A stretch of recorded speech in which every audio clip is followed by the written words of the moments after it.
नमस्कार दोस्तों, आपका स्वागत है हमारे चैनल ब्रेकिंग न्यूज यूपी में, जहां हम आपको दिखाते हैं दिन भर की 25 सबसे बड़ी खबरें। और न्यूज को समझने के लिए वीडियो को लाइक करके चैनल को सब्सक्राइब कर लें। तो आइए शुरुआत करते हैं आज के सबसे बड़े खबरों के साथ। एक सप्ताह के अंदर खाली करें जगह। गोरखपुर में मकान तोड़ने को लेकर चहारदीवारी पर लिखा नोटिस। गोरखपुर में नाले की जद में आ रहे मकानों को तोड़ने को लेकर नोटिस जारी हो गया है। इन मकानों को तोड़ने से पहले इनके गृहस्वामियों को सरकार की ओर से मुआवजा भी दिया जा चुका है। इसके बाद भी लोग मकान नहीं तोड़ रहे हैं। एक मकान की चहारदीवारी पर प्रशासन की ओर से मकान को खाली करने के लिए नोटिस भी लगाया गया है। दीवार पर लिखा है कि एक सप्ताह के अंदर नाला निर्माण वाले स्थल को खाली कर। मकान की चहारदीवार पर लिखे इस संदेश को देखकर नाले पर मकान बनाने वाले लोगों में हड़कंप मचा है। यूपी के सरकारी कर्मचारियों की बढ़ेगी 30% तक सैलरी, योगी सरकार लागू कर सकती है 8वां वेतन आयोग। केंद्र सरकार जनवरी 2026 में जब 8वें वेतन आयोग को लागू करेगी, उसके साथ ही परंपरा के मुताबिक उत्तर प्रदेश में भी इसको लागू किया जाएगा, जिसका लाभ करीब 8 लाख कर्मचारियों और 4 लाख पेंशन भोगियों को मिलेगा। वेतन और पेंशन में 25 से 30% तक बढ़ोतरी हो जाने की उम्मीद की जा रही है, जिससे कर्मचारियों को बम्पर लाभ होगा। राज्य कर्मचारी संयुक्त परिषद ने इस संबंध में न केवल केंद्र सरकार को धन्यवाद दिया है, बल्कि उत्तर प्रदेश सरकार से भी 8वें वेतन आयोग को लागू करने के लिए अपील की है। योगी सरकार 8 लाख करोड़ का पेश करेगी बजट, स्वास्थ्य, शिक्षा और किसानों पर खर्च करेगी। सरकार उत्तर प्रदेश सरकार वित्तीय वर्ष 2025-26 के लिए करीब 8 लाख करोड़ रुपए का बजट पेश कर सकती है। वित्त विभाग ने बजट प्रस्तावों पर काम करना शुरू कर दिया है। प्रदेश सरकार द्वारा फरवरी के दूसरे सप्ताह में विधानसभा में पेश किए जाने का अनुमान है। योगी सरकार के इस बजट बड़ी परियोजनाओं को शामिल किए जाने की तैयारी है। यूपी के इस शहर में युवाओं को मिलेगा रोजगार। 100 बीघा जमीन पर बनेगा mini industrial corridor. Uttar Pradesh सरकार उद्योगों को बढ़ावा देने के लिए अब फिरोजाबाद में मिनी इंडस्ट्रियल कॉरिडोर की स्थापना करेगी। यह मिनी इंडस्ट्रियल कॉरिडोर टूंडला विकास खंड के रुधु मुस्तकिल पंचायत में विकसित किया जाएगा। मिनी इंडस्ट्रियल कॉरिडोर में 40 कंपनियों को स्थापित करने की योजना है। मिनी इंडस्ट्रियल कॉरिडोर की स्थापना से रोजगार का सृजन होगा, जो लोगों की आय को बढ़ाने में मददगार साबित होगा।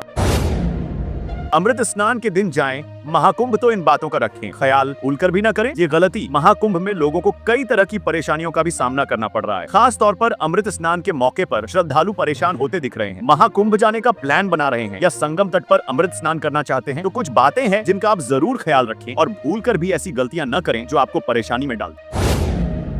मालगाड़ी की टक्कर से बाइक के परखचे उड़े। भदैया सुल्तानपुर पखरौली रेलवे स्टेशन की पूर्व दिशा में बुधवार दोपहर ओवरब्रिज के पास बिना रास्ते के रेल ट्रैक पार कर रहे बाइक सवार युवक युवती सामने से आ रही मालगाड़ी को देखकर भाग निकले। मालगाड़ी की चपेट में आते बाइक के परखचे उड़ गए। लोकाय पायलट की सूचना पर आरपीएफ ने क्षतिग्रस्त बाइक को कब्जे में लेकर केस दर्ज किया है। उत्तर प्रदेश के इस जिले में बनेगा 14 किलोमीटर का बाईपास, 18 गांवों से गुजरेगा। यह बाईपास जिले के 18 ग्राम पंचायतों से गुजरेगा। बालू शासन, बेलिया, बंजरिया, बगौली, सुंदरपार बझा, चंदिया, छाछापार, सतौरा, बाराहाट, औरंगाबाद, अतरौरा, चकमदरुला, जोरवा, बनभार, उसका खुर्द, तेनुआ राय, दुघरा, चकदही, जिसमें इन गांवों को 63.675 हेक्टेयर जमीन दी जाएगी। यह पुल मेहदावल के बालू शासन से गुजरेगा और धनघटा रोड के चकदही को पार करेगा। सरसों तेल के साथ मिलेगा गेहूं, चावल और नमक। राशन कार्ड धारकों की हुई मौज। उत्तराखंड सरकार ने अपनी मुफ्त राशन योजना के तहत एक महत्वपूर्ण कदम उठाया। अब उपभोक्ताओं को सरकारी राशन की दुकानों पर गेहूं, चावल, नमक के अलावा सरसों का तेल भी दिया जाएगा। यह फैसला राज्य की खाद्य मंत्री रेखा आर्या ने लिया है। यह कदम गरीब और जरूरतमंद परिवारों के लिए राहत का बड़ा स्रोत साबित होगा, जो पहले केवल अनाज और नमक पर निर्भर थे। मंत्री ने विभागीय अधिकारियों को योजना का ड्राफ्ट तैयार करने का निर्देश दिया, ताकि इसे जल्द ही कैबिनेट में पेश किया जा सके। दिल्ली एनसीआर में बारिश, कोहरा और ठंड का ट्रिपल अटैक। 3 दिन के लिए येलो अलर्ट। दिल्ली एनसीआर में बुधवार देर शाम को शुरू हुई बारिश का दौर रुक रुक कर बृहस्पतिवार सुबह तक जारी रहा। मौसम विभाग ने अगले 6 दिन की भविष्यवाणी में 3 दिन घने कोहरे का येलो अलर्ट जारी किया है। आईएमडी ने इस दौरान 2 दिन बारिश होने की भी संभावना जताई है। आजमगढ़ में 2 युवकों की मौत। बाइक और कार की भिड़ंत, एक की हालत गंभीर। परिजनों में मचा कोहराम। आजमगढ़ के कप्तानगंज थाना क्षेत्र के कौड़िया बाजार में बीती रात बाइक व कार की टक्कर हो गई। हादसे में बाइक सवार 2 युवकों की मौत हो गई, जबकि एक घायल हो गया। स्थानीय लोगों मदद से उसे अस्पताल भिजवाया गया। वहीं मौके पर पहुंची पुलिस ने शव को पोस्टमार्टम के लिए भेज दिया।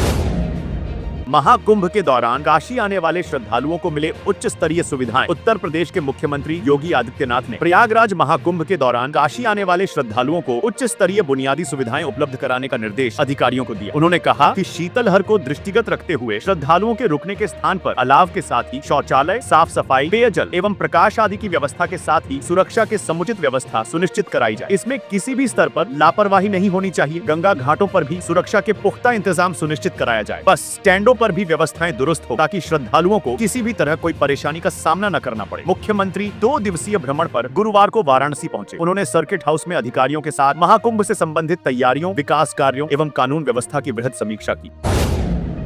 गरीबों को मकान बनाने का मिलेगा पैसा, सरकार दे रही है आर्थिक मदद। हरियाणा वासियों के लिए एक बड़ी खुशखबरी आई। राज्य सरकार ने गरीबों को घर बनाने के लिए 1,50,000 रुपए की सब्सिडी देने का ऐलान किया। इस कदम से राज्य में लाखों गरीब परिवारों को अपना घर बनाने का सपना पूरा होगा। हरियाणा सरकार का उद्देश्य इस वर्ष तक शहर और गांवों में 6 लाख गरीब परिवारों को घर देना है। इस योजना से राज्य के गरीब तबके के लोग अपनी छत के नीचे सुरक्षित महसूस करेंगे और उनका जीवन स्तर ऊंचा होगा।